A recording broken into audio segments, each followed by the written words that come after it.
자, 김기현 국민의힘 대표가 오늘 최고위를 전격적으로 취소를 했습니다. 태영호 최고위원 녹취록 파문 때문 아니냐 관측도 나오고 있는 상황인데요.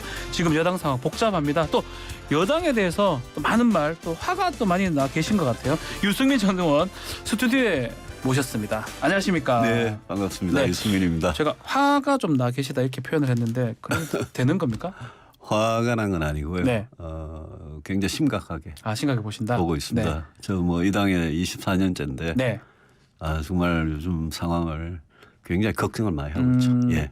지금 드러난 사실은 이 태영호 최고의 녹취록, 예. 만약에 이제 이게 진실이라면 대통령실이 당에 대한 공천 개입을 하고 있다. 뭐 이런 거 아니겠습니까?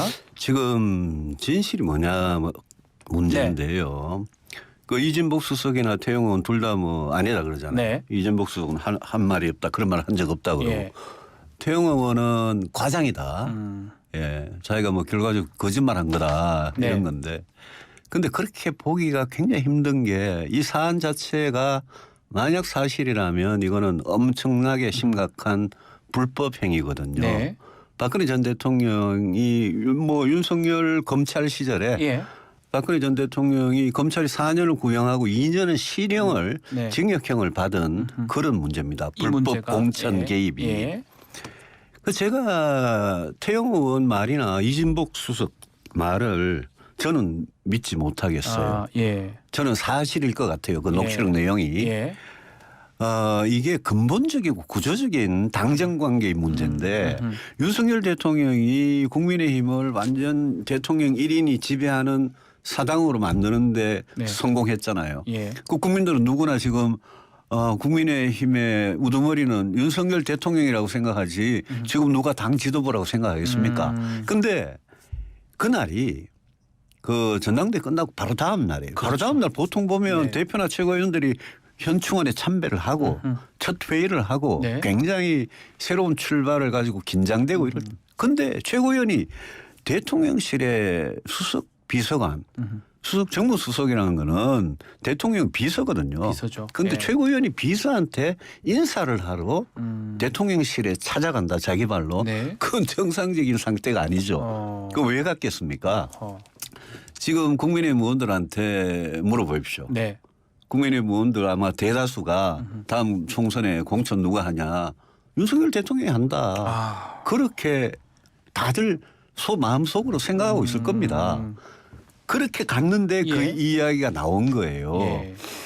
그 이게 만약 사실이라면 이거는 엄청난 불법 행위고 그렇기 때문에 대통령실이 지금 아마 발칵 뒤집혀 있는 거 아닌가 싶어요. 네. 어젯밤에 보니까 뭐 윤리위에 급하게 네. 이 녹취록 사건을 그 징계 사유로 병합해달라. 병합해가 예. 추가를 했더라고요. 예. 근데 당 윤리위가 예. 진짜 이번에 정신 차리고 똑바로 해야 되는 게 똑바로 하라고 제가 좀 요구를 하는데요. 이거는 지금 진실이 어느 거냐의 문제거든요. 그렇죠. 만약 불법 공천 개입이 진실이라면 예. 그럴 수 있잖아요. 예. 지금. 그럴 수도 있는 거니까요. 많은 지금 국민들께서 그래 느끼고 있잖아요. 네. 그러면 당 윤리위는 태영호 의원이 이거 녹취록 전부 내용이 엉터리야. 자기가 한 말은 맞지만 녹취록 내용 전부 엉터리고 이거는 뭐 내가 거짓말한 거다. 예. 그 말을 당윤리위원회가 그대로 믿고 그것만 그럼 거짓말을 한 태영호 의원만 징계를 한다. 네. 이런 식으로 만약 결론을 내버리면 이거는 저는 자칫하면 나중에 네. 굉장히 큰 문제를 남기는 거다.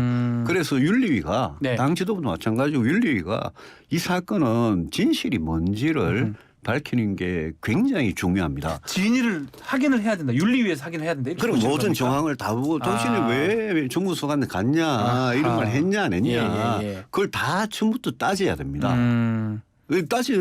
따져서 태영호 의원 입장에서도 이렇잖아요. 자기가 이번에 만약 징계를 받아가지고 내년 총선에 출마를 못하게 된다. 그러면 태영호 의원이 만약 이게 사실이라면 네. 언젠가 사실을 말할 수도 있는 거잖아요. 사실을 얘기할 수도 있는 상황이니까. 그렇잖아요. 예. 그래서 이 문제는 이거 윤석열 대통령이 검찰에 있을 때 박근혜 대통령 구속시켜가지고 징역형 살린 바로 네. 그 문제인데 네. 윤석열 대통령이 이 문제 얼마나 심각한지 알고 있을 겁니다. 당시 뭐 지검장인가 했을 겁니다. 왜 중앙지검장 했잖아요. 예. 사건 지휘한 사람이잖아요. 그 전에 국정농단 다 예? 그 수사팀장을 팀장을 하셨고 했고요. 예. 그 태영 의원이 어떤 분입니까? 제주 4.3 사건, 제주 4.3에 대해서 네. 또 김구 김구 선생. 선생에 예. 대해서 그 역사적인 문제에 대해서 북한에서 그 자기가 배운 그 역사관을 가지고 자기 소신이다라고 소신을 안 굽힌 사람이잖아요. 네. 그런데 이 녹취록은 바로 이 거짓말이다 이래요 지금. 예. 예. 그러니까 이거 국민 너무 우습게 보지 말고 예. 저는 이 부분은 뭐 두 사람이 계속 부인하면 증거는 없는 거죠. 네. 녹취록 이외에는. 그런데 이 문제는 파장이 저는 상당할 거라고 봅니다. 그거 말고도 사실은 이번에 뭐 경선 과정이긴 하지만 이진복 수석이 안철수 후보한테 가만히 있으면 말 안 하면 된다. 이것도 뉘앙스상 좀 경선에 개입한 걸로 봐야 되는 거라고. 그뭐 예. 대통령실에서 대통령의 지시로 예. 당헌 당규도 당원 100%로 바꾸고 그때부터 뭐 저부터 시작해가지고 예. 뭐 나경원, 안철수 그 우리 국민의힘 전당대회 때 대통령실이 권력이 그렇게 전당대회 때 노골적으로 개입한 적이 없었잖아요. 네. 근데 그때부터 모든 문제가 파생된 겁니다. 네. 왜 그렇게 노골적으로 개입을 했냐. 그거요. 윤석열 대통령이 수사를 직접 해봐가지고 이 사건을 잘 알아요. 네. 그래서 어떻게 보면 내년 총선에 예. 공천을 100% 자기 뜻대로 하고 싶은데 어떻게 하느냐.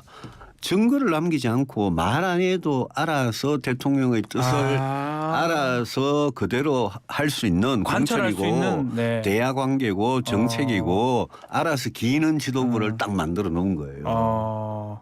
그러니까 거기서 이제 모든 문제가 이제 파생이 발생하는 되는 것이다. 거죠. 예. 알겠습니다. 그러다 보니까 지금 징계도 어떻게 될지 한번 봐야 될 것 같은데 지금 김기현호가 출범한 지 꽤 되는 상황인데 예. 김재원 최고위원 뭐 논란도 있고 예. 뭐 징계 지금 받는다고 하는데 이 김기현 지도부 총선 치를 수 있느냐 이런 얘기도 있는 것 같아요. 어떻게 저는 보십니까? 뭐 굉장히 어렵게 가고 네. 있다고 봅니다. 네. 이대로 가면 이 지도부로 총선을 치를 수 있느냐. 그거는 우리 당의 구성원들이 당의 주인들이 진짜 걱정을 하셔야 될 부분이고요. 네. 저는 뭐 이 사태 김재원, 태영호 또 조수진 이 세 사람의 그 뭐 실언이나 이런 부분에 대해서 징계를 하면 당 지도부가 펑텅 빌 거 아닙니까? 네. 그래서 근데 그 이전에요.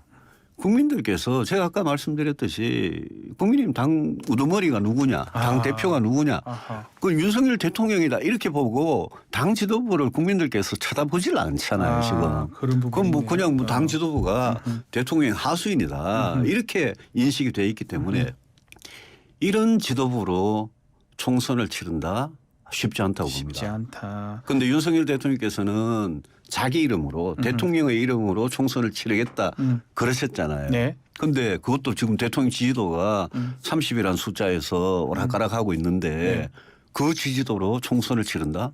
그것도 쉽지 않거든요. 쉽지 않다. 그러면 국민의힘 입장에서는 대통령을 배출하고 다 했지만 총선은 당이 치러야 되는데 네. 도대체 뭘로 총선을 치를 거냐. 총선을 할 수 있는 굉장히 동력이 저는- 별로 없다고 보시는 거군요. 예, 이 지금 지금 국민의힘에 예. 대해서 윤석열 대통령 리스크라 그럴까요? 대통령 리스크요? 예. 예. 대통령 리스크가 너무 큰 거죠. 예. 왜냐, 그거는 뭐 여러 가지 여론조사에서 나오잖아요. 네. 대통령이 당이 이렇게 된 데는 대통령 책임이 제일 큰 거죠. 그러면 비대위 가능성도 있는 건가요?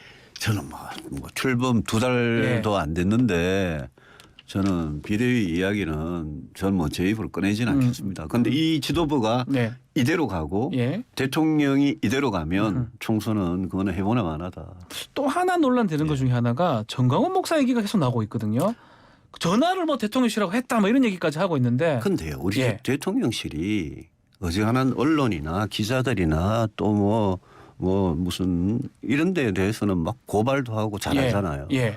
근데 이 태영 의원 녹취록도 아니 태영 의원이 거짓말을 지내가지고 정무수석이 공천 협박을 했다라고 지금 이야기를 하는데 네. 대통령실이 태영 의원을 고발해야 될 일이거든요. 이거는. 네. 그죠? 네. 불법을 저질렀다고 그러는 대통령실이 불법을 저질렀다고 그러는데 그것도 대통령의 정치적으로 가장 보좌하는 핵심 실무 책임자가 수석 비서관이 예. 정광훈 목사 것도 마찬가지입니다. 정광훈 목사가 그분이 뭐 제대로 된 정상적인 목사가 아니잖아요. 그건 모르겠습니다. 예. 모르긴 뭘 몰라요. 예. 뭐 국민들 다 그렇게 네. 느끼고 있는데. 네. 근데 그 종교인이라고 할 수 없는 그분이 네. 대통령실에서 집회를 해달라고 예? 전화가 왔다라고 막 떠들잖아요. 예, 지금 근데 얘기를 한 상황이죠. 근데 대통령실이 가만히 있어요. 그리고 당에서 그런 일 없다고 그래요. 네. 당이 뭘 합니까? 아하. 대통령실에서 전화했는지 안 했는지 당이 어떻게 합니까? 그 부분은 대통령실이 정광훈 목사를 바로 고발해야죠. 네. 대통령실 명예를 훼손한 거잖아요. 사실이라면 그거는 관련 문책을 해야 될 문제고. 문책을 해야 되는데. 그래서 그런 문제도 대통령실 왜 우리 당이 정광훈 목사 같은 사람한테 끌려 다니는 이 문제 심지어 대통령실까지 그냥 걸고 넘어가는데 예? 그 사람이 네. 그거 진작 절단을 했어야 될 문제인데 질질 끌려오고 전당대회 개입까지 하고 이러니까 이렇게 된 거예요. 이게 황교안 대표 시절부터 네. 그 극우 단체들한테 네. 유튜버들한테 예. 끌려다니다가 당이 이렇게 된 겁니다. 그거는 지금 당이 정말 이거는 각오를 가지고 완전히 잘라내지 않으면 완전히 예, 당이 문제가 많죠. 알겠습니다. 자, 지금 야당하고 뭐 회동이나 이 협치 이거 얘기도 좀 있거든요. 이제 출범 1년이 다 돼가고 있잖아요. 아직까지 이제 이재명 대표를 만나지 않는 것 같고 최근에 원내대표는 좀 만나볼 수 있다 이렇게 제안을 한 것 같습니다. 이재명 대표 저도 비판 많이 하고 네. 문제 많고 당장 민주당 대표 그만둬야 될 사람이죠. 재판 받는데 그 당대표하고 있으면 됩니까? 민주당이 이재명 대표 때문에 지금 망하는 거고 어떻게 보면 국민의힘은 이재명 대표 때문에 먹고 사는 거예요 지금. 그렇습니까? 근데 예. 근데 아무리 그래도요. 아무리 그래도 출범 1년이 됐는데 네. 야당 대표 만나야죠. 이재명 대표의 어떤 사법적인 문제 네. 그거는 검찰하고 법원이 할 문제고 이재명 대표는 어쨌든 민주당이라는 제1당의 당원들과 국민들이 뽑은 당대표니까 대화의 상대죠. 그러니까 대통령께서 이재명 대표 당연히 만나야 되고 뭐 박강원 원내대표도 뭐 만날 수도 있고요. 네. 제가 이번에 미국 상하원 연설할 때 기립박수를 뭐 수십 번을 받고 아주 환대를 하고 분위기 좋게 하는 걸 보고 야 윤석열 대통령께서 우리 대한민국 국회에서 저런 모습을 좀 보여주셨으면 어떠냐. 바이든하고 기시다한테 그렇게 웃고 부드럽게 하듯이 우리 국회에 또 언론에 우리 언론에 그렇게 좀 하면 어떠냐 그런 느낌이 많이 들었어요. 그런 생각이 드셨군요. 예. 그래도 이제 5월 9일이면 출범 1년입니다. 좀 잘한 거 성과 같은 게 있을까요? 윤석열 정부? 저는 여러 가지 개혁을 하겠다. 네. 이런 거를 일단 의지를 가진 거는 잘한 거고요. 또 우리 국가안보의 외교안보의 중심축이랄까요. 그거를 한미동맹을 기반으로 하겠다. 네. 저는 그런 거는 기본 방향은 잘 잡았다고 봅니다. 다만 개혁을 하겠다 그래 놓고 3대 개혁 노동 교육 예? 그다음에 그 연금 이거 지금 하나도 안 되고 있잖아요. 심지어 정부에서 뭐 어떤 개혁을 추진할 거라는 개혁의 내용도 안 나왔거든요. 그리고 저는 윤석열 정부 임기 5년이 진짜 중요한 문제가 저출산 문제라고 생각하는데 저출산 문제에 대해서는 지난 1년간 한 게 아무것도 없어요. 그런데 이 5년을 이렇게 보내버리면 우리나라는 이미 늦었지만 더 심각한 인구 위기로 가는 거잖아요. 그런 점들이 저는 굉장히 아쉽고 민생 경제에 대해서는 뭐 지금 너무 안 좋고 국민들은 체감할 수 있는 그런 성과를 원하는데 그런데 그런 게 없잖아요. 그 외교 안보도 한미 동맹을 중시하는 건 좋은데 근데 대한민국의 자존심을 해치는 문제, 특히 한일 관계에서 그런 문제나 우리는 미국은 태평양 건너 저기 있지만 우리는 서해라는 좁은 바다를 놓고 중국하고 마주보고 중국하고 앞으로 어떻게든 이웃으로 살아가야 되는 나라이기 때문에 네. 중국하고 앞으로 외교 관계도 그렇고요. 안보 관계도 그렇고 그다음에 특히 경제 문제. 네. 중국하고 계속 무역 투자해야 되거든요. 그래야 살 수 있는 나라거든요. 그 중국을 외교의 한 축으로 대중 외교의 어떤 공간을 계속 확보하는 거는 그거는 저는 우리나라 국익을 위해서 굉장히 중요한 문제라고 봅니다. 네. 그 취임 그런 점이 아쉬워요. 취임 1주년이 5월 10일입니다. 제가 잘못 알았습니다. 5월 9일에 5월 10일입니다. 5월 10일이고. 예. 자, 그 외교 중에 잘한 게 이제 외교라고 말씀하신 방향 잡고 잘한 거라고 하셨는데 근데 한편으로는 또 속빈 강정이다 이번에 워싱턴 선언이나 예. 한미 정상회담 그렇게 또 표현을 하셨더라고요. 한미 동맹을 중시하는 거는 잘한 네. 건데요. 네. 이번에 가서는 예컨대 한미 원자력 협정 개정 같은 네. 걸 해오셨어야 돼요. 우리나라 국민들의 절대 다수가요. 네. 절대 다수가 지금 북핵 문제에 대한 그 수십 년 동안의 공포, 두려움 이것 때문에 많은 국민들께서 대한민국이 독자적으로 핵무장을 해야 된다. 우리는 그렇게 할 권리가 있다. 이렇게 딱 느끼고 계세요. 다수가 그렇게 원하십니다. 예. 예. 그래서 저는 독자 핵무장으로 가야 되는데 네.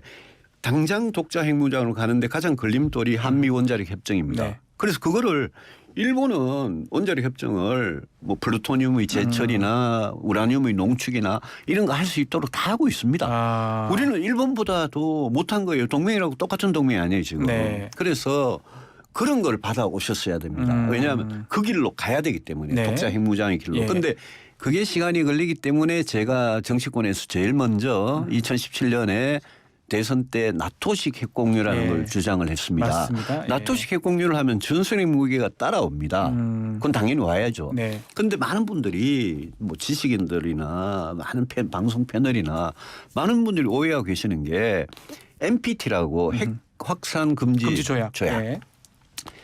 핵의 비확산에 관한 이 국제 조약. 네. 이거를 우리가 어기면 마치 한미동맹이 파탄나고 우리는 제재를 받을 국제적으로 제재를 받아 예. 고립이 되고 난리 날 것 같이 이야기하는데 천만의 말씀. 아, 괜찮습니까? 나토식 핵공유는 예. 그거는 NPT 위반이 아니라고 아. 이미 NPT가 발족할 때 나토식 핵공유는 NPT 위반 아니라고 돼 있고요.